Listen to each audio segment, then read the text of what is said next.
အနေရရှိတဲ့တော်လန်ခရီးကိုသွားတဲ့အခါမျိုးကြရင်ဘယ်လိုပြုလုပ်ရမလဲဆိုတဲ့နည်းလေးတစ်ခုကိုမဆာဒီနေ့မျှဝေမယ်နော်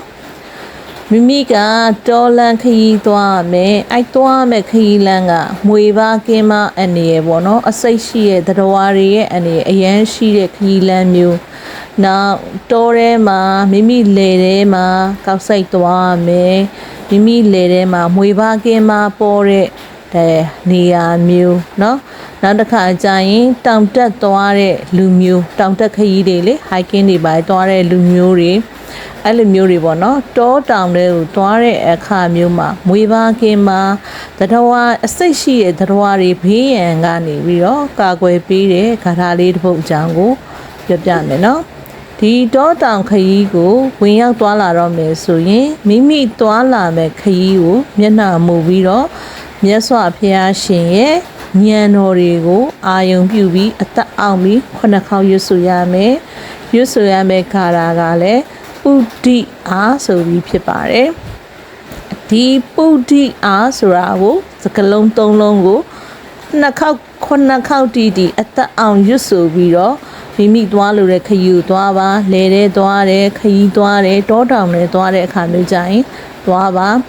အဲ့လိုမိမိသွားတဲ့ခရီးပြီးဆုံးသွားပြီမိမိကဒီလေတွေကလည်းပြန်လာပြီတောတောင်တွေကလည်းပြန်လာပြီမိမိသွားတဲ့အနေရရှိတဲ့ခရီးလမ်းတွေပြန်လာပြီဆိုတာနဲ့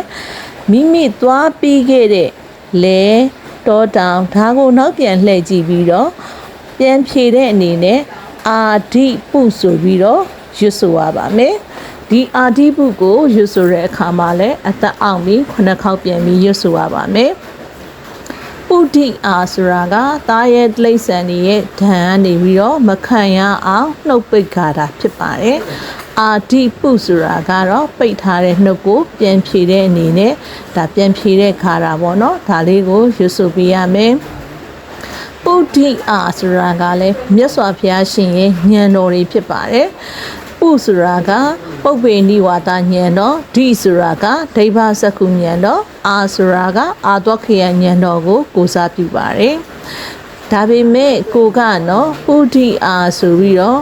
ဉာဏ်တော်သုံးပါးပါဝင်တဲ့ဂုဏ်တော်ကိုရွတ်ဆိုသွားပြီးတော့မိမိကသတ္တဝါတွေကိုရိုက်နှက်တက်ဖြတ်နေတယ်ဆိုရင်လည်းဂါထာတွေကစွမ်းမှာမဟုတ်ပါဘူးသတ္တဝါနဲ့မိမိကြားမေတ္တာစိတ်ချစ်ခင်ကျင်နာတဲ့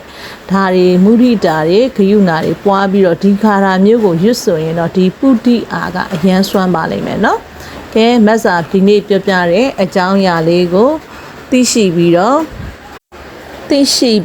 အကျိုးရှိစွာအသုံးချနိုင်စေဖို့မဆာကနီလန်ကောင်းလေးကိုမျှဝေလိုက်ပါတယ်မဆာရဲ့ channel လေးကိုလည်း like subscribe follow လေးလည်းလုပ်ပေးပါအောင်နော်နားဆင်တဲ့လူအားလုံးကိုလည်းမဆာကကျေးဇူးထူးတင်ပါတယ်